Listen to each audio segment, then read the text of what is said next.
তো hello guys, welcome to my channel Russell explainer. India আর বাংলাদেশে আমরা রোমানের ফ্যান ফলোয়িংয়ের ব্যাপারে তো সবাই জানি। এর মধ্যে কিছু কিছু ফ্যান এমন আছে যারা রোমানের নামে তো হোটেল খুলে বসেছে, ধাবা খুলে বসেছে আর নানা রকম ব্যানারও লাগিয়েছে। এটা রোমান রেন্সের জন্মদিনও খুবই ঘটা করে সেলিব্রেট করে। কিন্তু এই ভাই একটা মস্ত বড় কাজ করে ফেলেছে। সে হচ্ছে যে একটা ধাবা তো খুলেছে, কিন্তু ধাবার ব্যানারটা একবার দেখে না। ধাবার ব্যানারে রোমান আছে, রক আছে, আর এখানে রোমানের হাতে মুরগি ঝুলছে। আর রোমানের কাঁধেও একটা মোরগ বসে আছে, হাতে খাবারের প্লেট। আর তার পাশে দেখতে পাচ্ছি যে রোমানের মানে হাতেতে বিরিয়ানির হাঁড়ি না কিসের হাঁড়ি তো জানি না, একটা হাঁড়ি ধরে রয়েছে, আর রকের হাতে রয়েছে একটা প্লেট। তো এডিটিং তো খুব জবরদস্ত করেছে, আর রোমানের নামে খুব ভালো বিজনেস ওরা চালিয়ে নিচ্ছে। তো মানতে হবে যে ধাবার যে মালিক আছে সে রোমানের অনেক বড় ফ্যান। আর এইটা আর একটা নমুনা। এরপরে নিউজ হচ্ছে যে ডাব্লিউডাব্লিউইর ফ্যান্টাস্টিক ফেস্ট নামে একটা ইভেন্ট হয়েছে। এটা একটা ছোটোখাটো মিট অ্যান্ড গ্রিট ইভেন্ট ছিল। এখানে ডাব্লিউডাব্লিউ স্টাররা ফ্যান্সের সাথে দেখা করতে আসে। আর এটা নেটফ্লিক্সের তরফ থেকে হয়েছে, কারণ নেটফ্লিক্সকে জানো যে তোমরা যে ডাব্লিউডাব্লিউ পরের বছর নেটফ্লিক্সের উপর যাচ্ছে, তো নেটফ্লিক্সই ওই ইভেন্টটা আয়োজন করেছিল। তো এখানে কী হয় যে এখানে আমরা অনেক সুপারস্টারদের এন্ট্রি দেখতে পাই, তাদের সাথে ফ্যান্সরা দেখা করে, অনেক আমরা প্রোমো দেখতে পাই।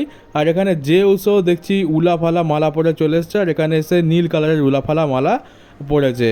তো ব্লাড লাইনে রোমান আর সোলোসিগোয়াল হচ্ছে লাল উলাফালা মালার জন্য, আর এদিকে জেউসও নিজেরই একটা আলাদা নীল উলাফালা মালা নিয়ে চলে এসছে। এবার এটা সে তার মেন কাজেও ইউজ করবে কিনা সেটাই এখন দেখতে হবে, নাকি এটা শুধুমাত্র এমনি আমাদের দেখানোর জন্য ছিল।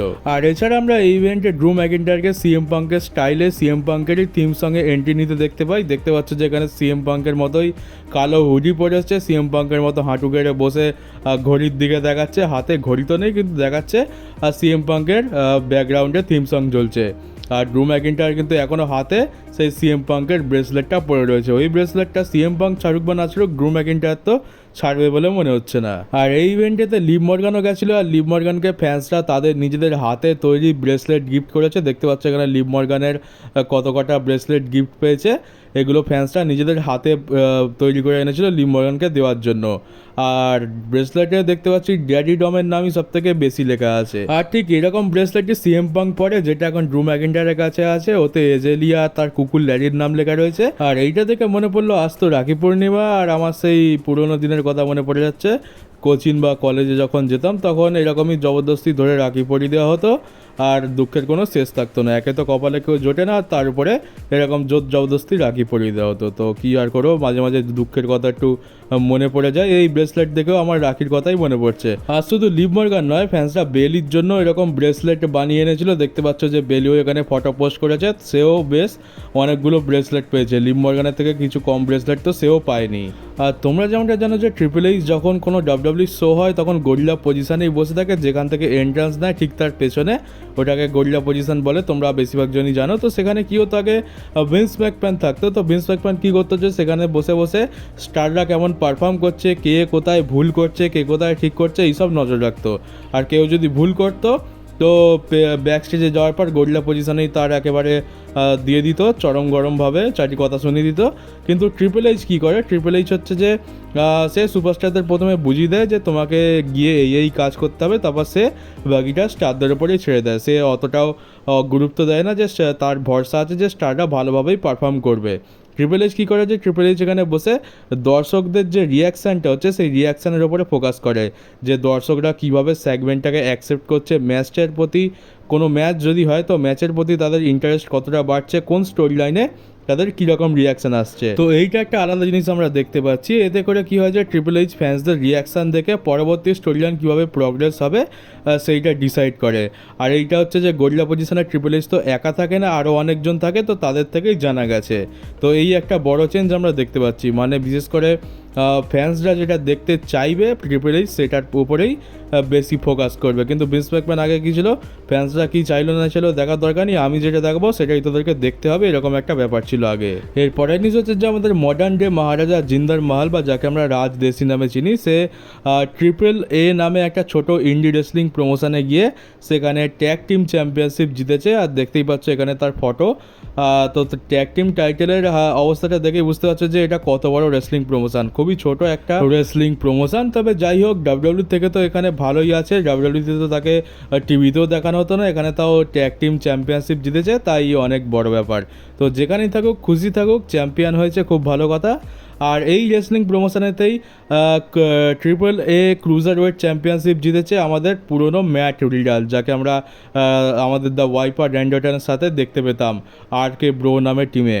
তো ম্যাট রিডালও এইখানেই রয়েছে আর সেও চ্যাম্পিয়ন হয়ে গেছে। আর ডাব্লিউডাব্লিউর একটা ছোটো লাইভ ইভেন্টে কী হয়, যেখানে রিং সাইডে একটা বাচ্চা ছিল, সেই বাচ্চাটার কাছে র্যান্ডি অর্টন যায়, আর বাচ্চাটা র্যান্ডি অর্টনের অনেক বড় ফ্যান। তো র্যান্ডি অর্টনকে দেখে বাচ্চাটা খুবই ইমোশনাল হয়ে যায়, কেঁদে ফেলে। র্যান্ডি অর্টন অনেকক্ষণ বাচ্চাটার সাথে কথা বলে, আর এমনকি দেখতে পেলাম যে বাচ্চাটা একটা ব্যানার নিয়ে এসেছিলো, সেই ব্যানারের ওপর র্যান্ডি অর্টন অটোগ্রাফও দেয়। তো এইটা একটা অনেক বড় পরিবর্তন এসেছে র্যান্ডি অর্টনের মধ্যে। যারা তোমরা র্যান্ডি অর্টনকে অনেক আগে থেকে চেনো, জানো যে র্যান্ডি অর্টনের কিন্তু এটা স্বভাব নয়। র্যান্ডি অর্টন এগুলো তো করা দূরের কথা, ফ্যান্সদের ধারে কাছেও যাওয়া পছন্দ করে না। কিন্তু এখন অনেক বড় একটা পরিবর্তন এসেছে, সে সত্যিই একজন একটা ভালো মানুষ হিসাবে দেখা যাচ্ছে। তো র্যান্ডি অর্টনের জন্য সম্মান তো আমার আরও অনেক বেড়ে গেল। আর এটা দেখে ভালো লাগছে যে র্যান্ডি অর্টন আগের থেকে নিজেকে অনেক বেশি চেঞ্জ করে দিয়েছে। আর আমাদের এজ একটা বেশ পুরনো ফটো শেয়ার করে, এই ফটোটা দেখতে পাচ্ছ সেমাসের সাথে সে ড্রিঙ্কস করছে, সেলিব্রেশন হচ্ছে। তো এটা কোন সময় ছিল? এটা হচ্ছে এজের ডাব্লিউডাব্লিউতে শেষ যে ম্যাচটা হয়েছিল, সেটা ছিল এজের হোম টাউনেই একটা স্ম্যাকডাউনের এপিসোডে সেমাসের সাথে সে ডাব্লিউডাব্লিউতে তার শেষ ম্যাচ রেসেল করে। তো এটা সেই দিনেরই ফটো। এখানে এই ফটোটা এজ এত দিন পর শেয়ার করলো। সেমাস আর এজ খুবই ভালো বন্ধু, আর এটা তারা একসাথে সেলিব্রেটও করছে, কারণ ওটা এজের ডাব্লিউডাব্লিউতে শেষ দিন ছিল। আর কালকের আমি আমার ভিডিওতে বলেছিলাম কেভিন ওমেন্সের হয়তো হিল টার্ন হতে পারে, তো সেটার চান্স একটু বেশি হয়ে যাচ্ছে। কারণটা হচ্ছে যে এমনটা জানা যাচ্ছে যে স্ম্যাকডাউনে বড় হিল নাকি নেই, খুবই অভাব পড়েছে। এবার তোমরা বলে ব্লাড লাইন তো রয়েছে, এত সুন্দর একটা হিল ফ্যাকশন, তো বলবো যে ব্লাড লাইন তো রয়েছে ব্লাড লাইনের জন্য, কারণ ব্লাড লাইনে তো আলাদা স্টোরি লাইন চলছে, ওর সাথে যে কজন আছে সবার সাথেই রোমান রেন্সের স্টোরি লাইন চলবে। তো বাদবাকি স্টোরি লাইনের কী হবে? বাদবাকি স্টোরি লাইনের জন্যও তো ছোটোখাটো হিল রয়েছে, কিন্তু বড় সড়ো কোনো হিল নেই। সেই জন্য হিল কয়েকজন ফেস সুপারস্টারকে, যেমন বড় একটা ফেস সুপারস্টার হচ্ছে কেভিন ওভেন্স, তো তাকে যদি হিল বানিয়ে দেওয়া হয় তাহলে স্টোরি লাইনে অনেকটা লাভ হবে স্ম্যাকডাউনের। তো সেই জন্য এইটা একটা কারণ দেখা যাচ্ছে যে হয়তো কেভিন ওভেন্সকে হিল বানিয়ে দেওয়া হতে পারে। তো এখন আপাতত ব্যাসিন বার্লিনটা যাক, তারপরে হয়তো আমরা কেভিন ওভেন্সের হিল টার্নটা দেখতে পেতে পারি, বা এমনটা হতে পারে যে ব্যাসিন বার্লিনেতেই কেভিন ওভেন্সের হিল টার্ন হয়ে গেল। এরপর একটা বড় রিটার্ন নিয়ে কথা বলবো, যে রিটার্নটা হচ্ছে আমাদের শার্লেট ফ্লেয়ারের রিটার্ন। তো এমনটা নিউজ আসছে যে নভেম্বর মাসে শার্লেট ফ্লেয়ার পুরোপুরি মেডিকেলি ক্লিয়ার হয়ে যাবে, আর তারপর সে ম্যাচও রেসেল করতে পারবে। তো তোমরা আশা করতে পারো যে নভেম্বরে আমরা শার্লেট ফ্লেয়ারকে দেখতে পেয়ে যাবো, বা এমনটাও হতে পারে যে এক মাস পরই তো রয়্যাল রাম্বল, তো একেবারে ডাইরেক্ট আমরা রয়্যাল রাম্বলেই তার রিটার্ন দেখতে পেয়ে গেলাম। আর এই সপ্তাহে রোমানের উপর যে একটা হলো, সেটা মনে হচ্ছে সেটাকে সেল করানোর জন্য এই সপ্তাহে স্ম্যাকডাউন আমরা রোমানকে হয়তো দেখতে পাবো না, কারণ রোমানকে তো এখনও পর্যন্ত অফিসিয়াল অ্যাডভার্টাইজ করা নেই। হয়তো এই সপ্তাহটা সে অফ যাবে, পরের সপ্তাহে আবার সে রিটার্ন করবে। আর যা দেখছি নভেম্বর মাসে সার্ভাইভার সিরিজ ওয়ার গেমস হবে, 30শে নভেম্বর ডেট অ্যানাউন্স হয়ে গেছে। তো নভেম্বর মাসের 30 তারিখের আগে পর্যন্ত তোমরা ধীরে ধীরে রোমানের টিমে মেম্বার অ্যাড হতে দেখতে পাবে। আর আমরা সার্ভাইভার সিরিজ ওয়ার গেমসে রোমানের bloodline versus Solo Sikoa ব্লাড লাইনের মধ্যে ম্যাচও দেখতে পাবো। তো ধীরে ধীরে স্টোরি লাইন প্রগ্রেস করবে, এখনও বেশ কিছু টাইম রয়েছে।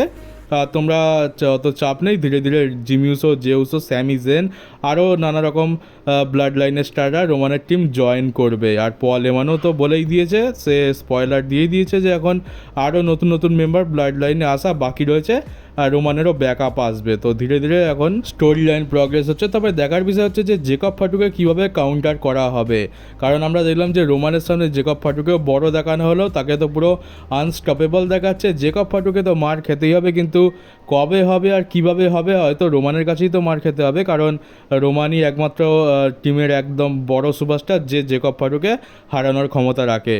তো এইটা দেখা খুব ইন্টারেস্টিং হবে যে জেকব ফাটু কবে একটু ডাউন হয় আর তাকে কাউন্টারই বা কীভাবে করা হবে, সেটা দেখার জন্য আমি খুবই ইন্টারেস্টেড। রোমানের তো ধুলাই দেখে নিয়েছি, এবার জেকব ফাটুর একটু ধুলাই দেখলে মনটা একটু শান্তি পেয়ে যাবে। তো এই হচ্ছে সিচুয়েশান। তো জাস্ট ওয়েট করো, দেখা যাক কী হয়। আর নিউজ আপডেট তো তোমরা আমার চ্যানেলে আপডেট পেয়ে যাবে। তো চলো গাইস, এই ছিল আজকে নিউজ ভিডিও। কেমন লাগলো কমেন্ট বক্সে জানিও। নতুন থাকলে চ্যানেলটাকে সাবস্ক্রাইব করে নোটিফিকেশন বেলটাকে অবশ্যই অন করে দিও, আর ভিডিওটাকে অবশ্যই শেয়ার করে দিও। তো চলো গাইস, দেখা হচ্ছে তোমাদের সাথে আমার পরের ডাব্লিউডাব্লিউই নিউজ ভিডিওতে।